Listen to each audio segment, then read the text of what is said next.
अब पूरे भारत के लिए हमने एक सपना देखा है। कई राज्यों ने तो बहुत अच्छा काम भी किया है। बाकी राज्यों पर भी हम आग्रह कर रहे हैं कि इसको काम को आगे बढ़ाएं। और काम क्या है? अब पूरे भारत के लिए एक राशन कार्ड की व्यवस्था भी हो रही है, यानी एक राष्ट्र एक ration card, one nation one ration card. इसका सबसे बड़ा लाभ उन गरीब साथियों को मिलेगा जो रोजगार या दूसरी आवश्यकताओं के लिए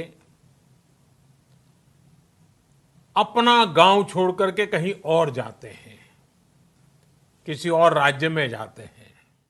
एक महत्वपूर्ण घोषणा करने जा रहा हूं। साथियों, हमारे यहां वर्षा ऋतु के दौरान और उसके बाद मुख्य तौर पर कृषि क्षेत्र में, एग्रीकल्चर सेक्टर में ही ज्यादा काम होता है।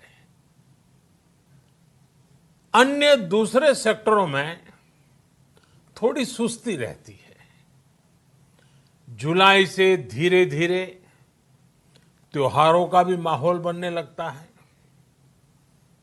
अब आप देखिए, अभी 5 जुलाई को गुरु पूर्णिमा है, फिर सावन शुरू हो रहा है, फिर 15 अगस्त आएगी, रक्षाबंधन आएगा, कृष्ण जन्माष्टमी आएगी, गणेश चतुर्थी आएगी, ओणम होगा, और आगे जाएं तो काटी बिहू है, नवरात्रि है, दुर्गा पूजा है, दशहरा है, दीपावली है, छठी मैया की पूजा है।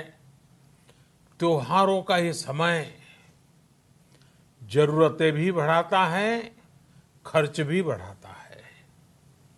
इन सभी बातों को ध्यान में रखते हुए ये फैसला लिया गया है कि प्रधानमंत्री गरीब कल्याण अन्न योजना का विस्तार अब दिवाली और छठ पूजा तक, यानी नवंबर महीने के आखिर तक कर दिया जाएगा। यानी 80 करोड़ लोगों को मुफ्त अनाज देने वाली ये योजना अब जुलाई, अगस्त, सितंबर, अक्टूबर, नवंबर में भी लागू रहेगी। सरकार द्वारा इन 5 महीनों के लिए 80 करोड़ से ज्यादा गरीब भाई बहनों को हर महीने परिवार के हर सदस्य को 5 किलो गेहूं या 5 किलो चावल मुफ्त मुहैया कराया जाएगा। और साथ ही प्रत्येक परिवार को हर महीने 1 किलो चना भी मुफ्त दिया जाएगा। साथियों, प्रधानमंत्री गरीब कल्याण अन्न योजना के इस विस्तार में 90,000 करोड़ रुपए से ज्यादा खर्च होंगे।